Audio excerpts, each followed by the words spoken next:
So we go back and forth between z-values is the normal distribution and area values is just StatDisk. You type it in, StatDisk does it for you.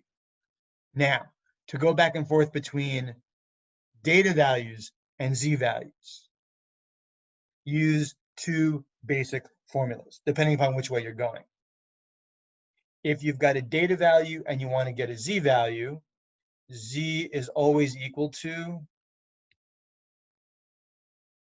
your data value minus the mean over the standard deviation. Now that's always true. The thing you have to sort out is, let me shrink that down for a second. Oops. The thing you have to sort out is which sort of data value and which sort of mean are you talking about? So in the previous problems we talked about, this could be z equals x minus mu over sigma. Or if you're taking a sample of x values, then you'd be taking a sample mean. And that would look like x bar minus the mean for x bar divided by sigma for x bar. And then how you figure out those things is discussed individually in the lectures. Or as we just saw right here, if you're talking about a sample proportion, then your data value is your p hat, your mean is your mu for p hat, and your standard deviation is your sigma for p hat. But my point is that every formula is of the same design. You just need to figure out, am I talking about individual data value? That's this one. A sample of values where I'm taking the mean, or a sample where I'm taking the proportion. Okay. And then, but that's if you have a data value and you need to get to a z-score.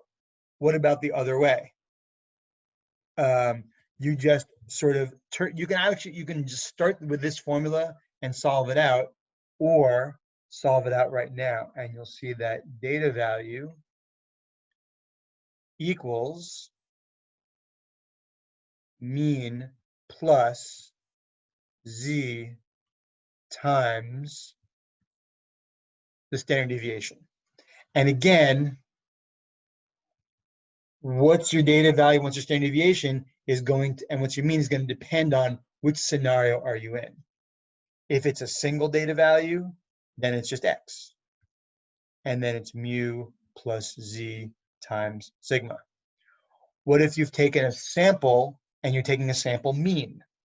Then it's x bar equals mu plus z times sigma x bar.